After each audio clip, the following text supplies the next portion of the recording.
Hello, everyone, and thank you so much for joining this segment of Community Table Talk. Very excited to have our guests here. So we have two today. The first guest is Niran Akintunde from Community Justice Initiatives and Mifrah Abid from the Coalition of Muslim Women. So thank you both so much for joining today and having this conversation about responding to racism. Thank you for having us, Danielle. Yeah, thank you for having us. Wonderful. So to make the most out of our time together, this is going to be a two-part series, and we're going to cover quite a bit. So let's jump right into it. Beforehand, I'd like to start with a land acknowledgement. And I acknowledge that the land on which I host this from today is the land that is traditionally used by the Haudenosaunee, Anishinaabe, and Neutral people. I also acknowledge the enduring presence and deep traditional knowledge and philosophies of the Indigenous people with whom we share this land today. Okay, so to open our conversation, I think it might be helpful just to have a baseline understanding of what some of the terms mean that we're going to be using today. So why don't we start with just some definitions of the terms that we're going to hear a bit more about, which is Islamophobia, xenophobia, and racism. So Niran, should I start? Yes, please. So racism is when there is a bias against a person's race or ethnicity or the way they look or the way they talk or sometimes even the way they eat. So then that bias becomes hurtful or harmful. We definitely categorize it as racism. And xenophobia particularly responds to the same kind of hate or bias against people who come from a different country or different culture. And we also call it the anti-immigrant sentiment sometimes. And when it comes to Islamophobia, again, this is again a sort of racism which is directed to members of the Muslim community, those who adhere to the faith of Islam. So there are biases, and when it becomes harmful, when it becomes hurtful, when it becomes damaging, we call them under these various names like racism, xenophobia, or Islamophobia. Great, thank you for that clarification. So when we look into the Coalition of Muslim Women or community justice initiatives, if one of our housing providers takes a peek on the website, they're going to see phrases like hate incident or active discrimination. So just some of those terms that's used to describe the kind of work that both of your organizations address. Can you just give a bit more information on what those mean? Yeah, would you like to go? Yes. So basically, when we talk about hate, just by maybe a way of simple definition, it's this would be, conduct motivated by prejudice, bias, bigotry, animosity, ill will, or even hostility that is directed against an individual identity traits. And it could come in several forms. It could come in just attacking someone just based on their race, nationality, or even uh, their ethnicity in such a way that goes into who they are as a person, just because they belong to a different group. So that would be how we would see hate. Then hate incidents um, may include serious forms of physical violence. It could be verbal threats, verbal abuse, spitting act of intimidation. Also, even um, deliberately causing some kind of attack. It could be verbal, it could be physical. You know, so that would be such incidents. Just uh, those act of violence, in a way that affects or goes to uh, the person or the group of the group the person has identified, with. And many of these incidents could be also a criminal uh, in nature, but that is for the law enforcement authority to determine which of these hate incidents rise to that criminal uh, maybe liability. So as we move on talking about this topic, we're going to unpack some of these actions that may fall under hate crime or hate incident. And I just would like to add that sometimes there's a very thin line between a hate incident and a hate crime. Like crime is basically any type of an offense which breaks the law. So when it is motivated by hate, when the person does not even know you, but just feels motivated to attack you or hurt you because of your identity, and this means your religious identity or your racial or ethnic identity, this is a hate crime. But sometimes it does not reach the threshold of a crime, of an offense that breaks the law, but it is still hurtful. Like, for example, there's a lot of confusion whether pulling off or ripping off somebody's hijab comes under hate incident or hate crime. You would consider this, a lot of jurisdictions consider this as a hate incident, but we think that it's an assault on your body, and it's like someone taking off a piece of your clothing off your body. So it should come under the purview of a hate crime. But then again, there's a lot of overlap in these areas. And that is what we want to distinguish between, what is a hate incident and what is a hate crime. Telling somebody that go back to where you came from clearly comes under a hate incident. It does not technically meet hate crime, but it's still impactful in that it can still negatively affect the people involved, and it can also foster fear in the community. And we tend to forget that the hate incidents are not isolated to just individuals and in individual incidents, but they do foster a lot of sense of fear, and people are afraid to speak out about it. People are afraid for their lives. They don't know how this can escalate. So that's why we want to focus a lot on hate incidents also, even though they're not technically criminal offenses. Mm-hmm. And I think you touched on an excellent point, which is that even though somebody, if you can't be charged from it and the community isn't aware of how to respond to racism, this behavior can go completely unchecked. You're not going to get a charge from it. You're not going to be arrested for it. And really, if we don't have folks speaking up and advocating, then it can run rampant. Yes, and it can affect us in so many ways. Like one community may feel that they just have to put their heads down and not participate and not, raise their voice or even talk or engage in the community because they're so scared. So those are the things we want to address, that, it doesn't have to be a criminal offense to hurt an entire community and members of that community. And also the trauma that comes from that experience is also very impactful and long lasting. And people walking around carrying this trauma around just because they feel unsafe, or they live in that palpable fear that someone's going to attack them for maybe how they look or for the type of religion they practice. So this goes even beyond just punishing someone's action as a crime. It has deep ramification around how even they live in the community, and we don't want a community that is so traumatized that you almost want to wonder, what am I doing here? Am I welcome here? So we want a community that have that sense of belonging, because we need it for how we even move the community forward, as a unit. Mm-hmm.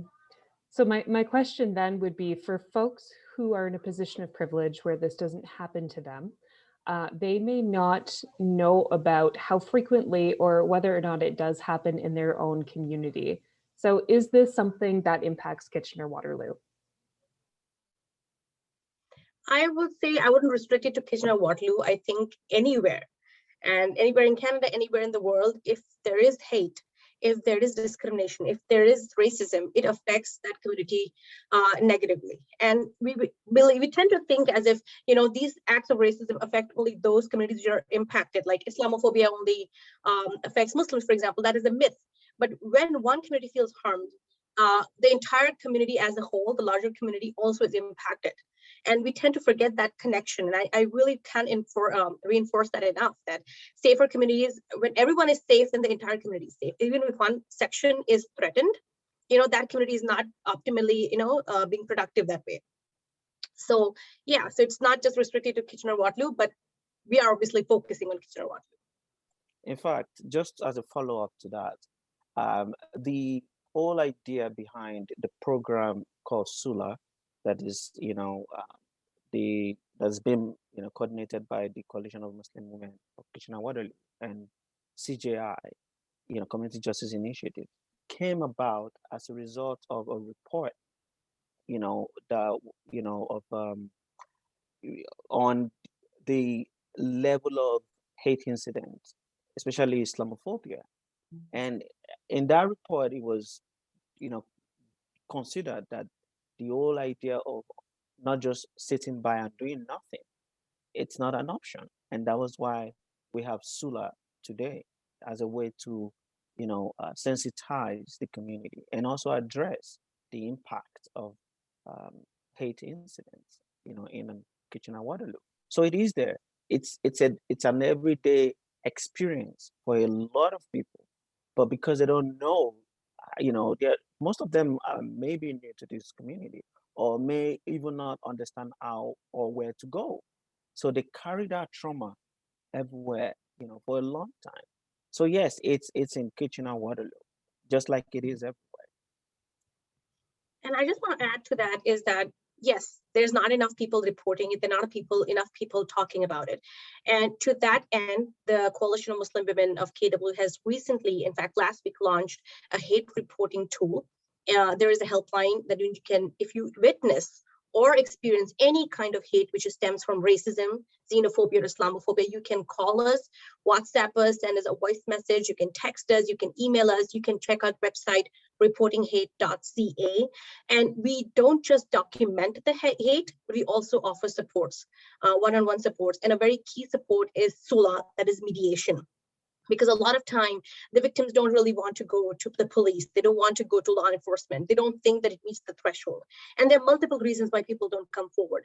And we just believe that if we tell people, look, we have experienced this and we know what you're talking about, so come and tell us. And we have the help and support that you may need. And that is a key element of where we partner with CGI, is that a lot of people just want to sit down and talk out their differences. It could be a landlord and a tenant. It could be two neighbors. It could be people, two parents in the school. So many times, and we don't want to involve the police, but we still want a solution. And Sulah is so integral to that process. And that is where, we come in. But I really would like to emphasize that people can report any hate incident. They don't have to think, does this, reach the threshold? Is this even, serious enough for me to report it? Because you're not going to the police, you're coming to us, but the documentation is important. And I will definitely add those links both in the YouTube description of this video, as well in addition to the housing provider portal, so everyone can access those resources, because they're so important. And, and I think it brings up a good point as well about why people don't report to police. Because for folks, it could be that there's a language barrier. It could be that they didn't receive help the first time. It could be so many reasons, and having alternate forms of contact and community is so important. Yes, we have kind of anticipated those barriers to reporting, and we know language can be a big barrier. So we have 10 peer workers in 10 different languages. And I know we can't, address all languages, but we're really trying here to do as much as we can. So if the person doesn't have literacy skills, they can actually send a voice message in their own language. They can just mention what language it is, and probably we can get it translated and see what we can do on that front. So that is definitely, language barriers is definitely something we want to address.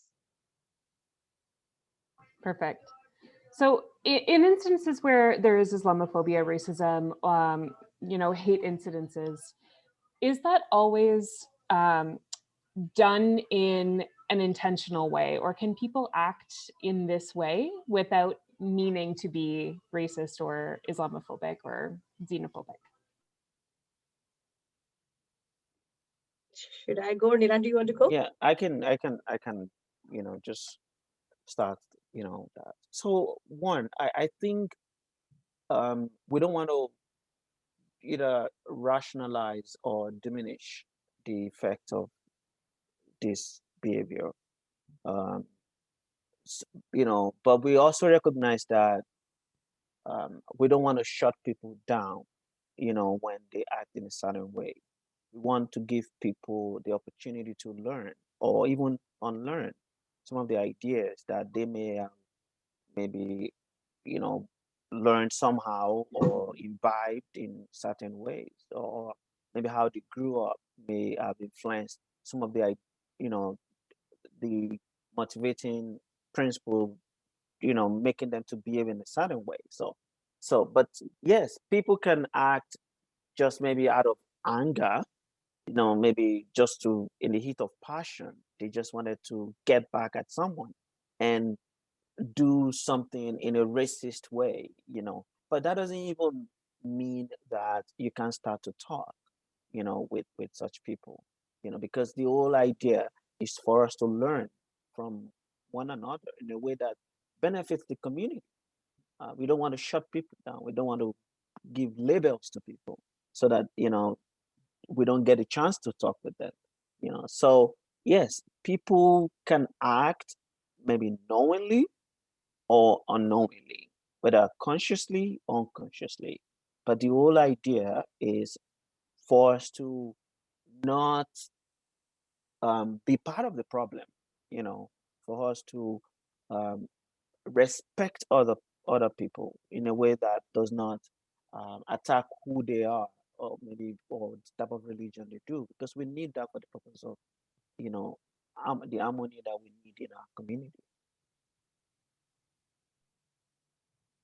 Yeah, and I think sometimes you don't know better, and that's how you may be unknowingly racist, but it does make sense to check your biases, to step back and introspect and listen and learn. I know it's a very cliche term, listen and learn, but yeah, you just have to see things from other people's perspective sometimes.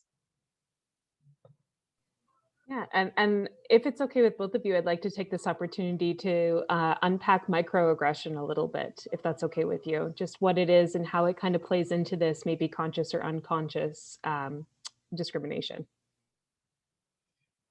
Yeah, I think what I personally experienced was someone, in a group of parents, someone pointedly looking at me and saying that, oh, we can't get into Catholic schools anymore, but these so-called new Canadians, they're into Catholic schools, and I don't know how they're getting into it. And I'm like, yeah, I'm not sure if people of other faiths can enter elementary Catholic schools, to start off with that. And secondly, I think it's a pretty fair system here.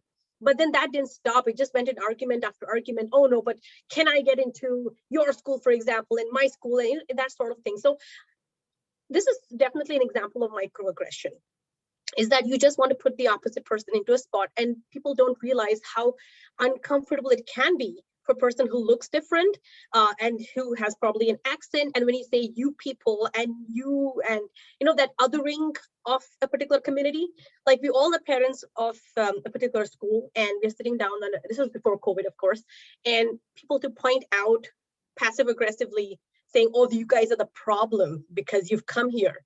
So those are exactly what we talk about aggression. Again, this is definitely not a crime. I wouldn't even call it hate, but it does sound very aggressive, and you're at the receiving end. Yes, just to add a little bit to that, microaggressions are also a form of identity harm, so there's no, way to kind of say, yeah, maybe it is casual racism. It's not about the definition. It's about the harm that you cause, the impact of what you're doing. When you're telling someone, oh, you speak good English, and this person is a degree older, this person is been kind of say, oh, you speak good English. Where are you from? You might be doing that not knowing the implication of that, but just understand that the people who feel the harm, can only experience that impact of what you're doing. So, and you just need to pay attention to when people are ready to tell you how your action may have affected them, even though you don't understand it. That's why we just need to learn, and have growth just by openly talking about the impact of some of our actions. And I think this is particularly important for our housing providers to know as well. Because if you have a tenant that comes to you and says, hey, my neighbor's been saying this kind of stuff, and you might go talk to that neighbor, and the neighbor says, I never, I was just making those comments. I was trying to be welcoming. I was, where are you from? Where did you come from? I'm just trying to get to know them. it's important for housing providers to know that those are microaggressions and that need to be addressed and discussed in a way that's productive and healthy. And Niran, I think you're right. I think it's really about being open and willing to understand how your intentions are taken. You know, you don't get to decide how people feel or react to your comments. You can only address what they bring forward to you.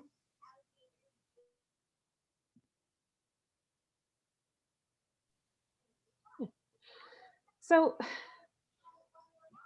I'm interested to hear maybe a couple more examples of how Islamophobia or xenophobia or other forms of racism could come up. You know, where could we see incidences like that, especially in terms of our housing providers? You know, what are some situations tenants may find themselves in, or just our community members? I think I just have to, when you're talking about these different things like xenophobia, Islamophobia, and racism, we must remember there's also something called the intersectionality of identity. Some people may be more vulnerable because they identify with one or more identities which are considered easy targets. For example, you may be a Muslim and you also are a woman. So you are, there's a greater chance that you will experience this kind of hate or discrimination. And it's called the intersectionality of, racism, in the sense that people have this sexism going on, and then this Islamophobia going on. And so you're doubly harmed in that sense. Something similar happens to Black women. They are more vulnerable or more exposed to harm than Black men, for example.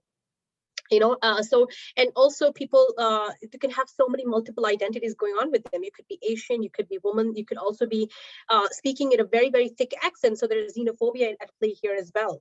So many different factors. And you have to understand that these people are so vulnerable now, because, all these different identities are considered like hate targets by some people. So that is what I want to first highlight. And secondly, as I said, as a Muslim woman, I'm more want to experience that kind of hate. So it's important to be allies, those who are in position in which they are not at the receiving end. It's important that we have some sort of allyship. And coming back to your question, and what are the many ways that people can experience this? For example, a neighbor can complain, there are too many smells coming out of this person's kitchen, for example. And I don't like the way she looks. I don't like the way she dresses. It threatens my sense of secular Canada, for example. And I'm not coming in your way. I'm not hindering you in any way. I'm not expecting you to follow my lifestyle, but just because I'm being who I am, it makes you uncomfortable. And that is what we want to talk about. Like, what is it that makes this piece of cloth so, disconcerting or unsettling for somebody? Like, you could be wearing a cap and you're still covering your hair, but just because because it is tied to some identity, it becomes uncomfortable for people. So there's a whole range of harm that may be caused, from very small to very serious. And I'm sure Niran has some more examples that he can talk about. I'm talking from my own lived experience, but yeah. Okay, I like the question, because it kind of get me to reflect on the housing situation, where it is a diverse place and where cultures are diverse and people are diverse and people culture interact, there will be conflict. It's just natural to expect that there will be conflict. And that is why, for example, Sulah is designed in a way that, restorative justice approach is the mechanism to address incidents of identity harm, where people can dialogue and talk about how they may have been impacted by that experience. And healing will happen, accountability will happen, people will take responsibility. And then at the end of the day, there will be social relationships being strengthened, which is key, because if you live with someone, you cannot not you cannot wish away some interactions. Like, people will interact, and when you have problem or conflict, you want to resolve it because you live with them, you know, and we need to continue to strengthen social relationships. So it will happen anywhere where there's, you know, diversity, where there's, you know, different cultural interactions, you know, and when it happens, it's not, you know, it's not an abomination. It is something that you should expect. And we can also be proactive, you know, which is part of this conversation we're having. That if maybe you experience, because before they can even contact the maybe the management, you know, there could have been several other incidents that may have happened, you know. So that is the whole point. Conflict is part of how we, you know, interact as diverse people. So it's not out of place to experience conflict. It's what we do with it, you know, that matters. Yeah, I couldn't agree more. And I think you raise a great point about, you know, you're not just going to wish away those interactions. You know, you are going to interact with your neighbors, whether, you know, you don't have to become friends, but you may run into each other at the mailbox. That's just the reality of living in those sort of communities. And you know, we see some instances where it does come from a place of racism, where, you know, somebody wants their neighbor to move or advocates for the landlord to do a transfer because they no longer want to live beside that person. And I can just imagine the resounding harm that it causes, not only for that family who now feels like they don't belong there, but for the whole community, because they're missing out on so much diversity and new experiences and friendships that have the potential to be made. And as just from what you just said, if they move away from that place, they are definitely still going to another community. And the people in that community are also human beings, you know. So that is the reason. And there's another dimension to this. When adults have this conflict, you can stop your kids from interacting. You can, and you don't want to sow that seed of hatred in your kids, you know. So we have to find a way to resolve our conflict in a more productive or cohesive way. And that's hard when you have some of your core beliefs challenged. And it definitely takes someone who is open-minded and strong and willing to make those connections to facilitate change. Yeah, I know it's sometimes a lot of conditioning goes into it. So it's not like people are intentional about being harmful. It's just that they have been conditioned to live in a certain way and think in a certain way for so long that they can't see any other perspectives. And part of the coalition of Muslim women's job is to ask people to challenge those conditioning, or that, you know, that conditioning basically, and ask yourself, maybe there's an aspect to these other communities that you have not fully experienced, and if you just give them a chance, you'll find there's so much more in common than you initially believed. You know, if you can get past that accent, if you can get past that skin color and the, you know, the way people dress, and you realize at the end of the day there's a lot more similarities than you give credit for. And if you can just make people see that, you know, like how families interact as a unit and how people as human beings connect, if you can just make people see that, you will see there's less hostility, and, you know, there's just, oh, I've interacted with this group and they're not so bad, you know, that sort of thing. So we just want people to challenge that conditioning for a bit and ask themselves, you know, what is so different if you just take off these barriers? What is so different between me and that person? And more often than not, it's like not so much. And I imagine COVID makes that particularly hard because we're not getting those opportunities to go out and interact with our neighbors who may be from different communities than we are. And we're not getting those experiences of sameness. There's just, we don't really see anyone. And now that we're all home, those little annoyances that could just be minor hindrances, you know, if somebody has kids and they're being noisy, that turns into a much bigger issue.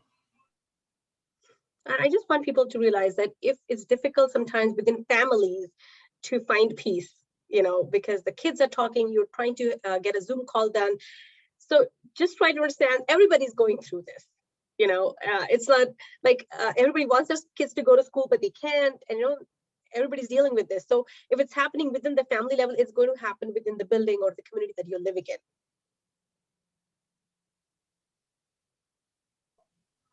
Great. Well, I see that our half an hour has come up, and I think this is a good place to stop. And then for our next segment, let's dive a little bit deeper into what to do when conflict happens. As an individual, as someone who is overseeing a building, we'll go into a bit more about what those resources, what those steps could look like. But thank you so much, both of you, for taking the time and sharing that insight.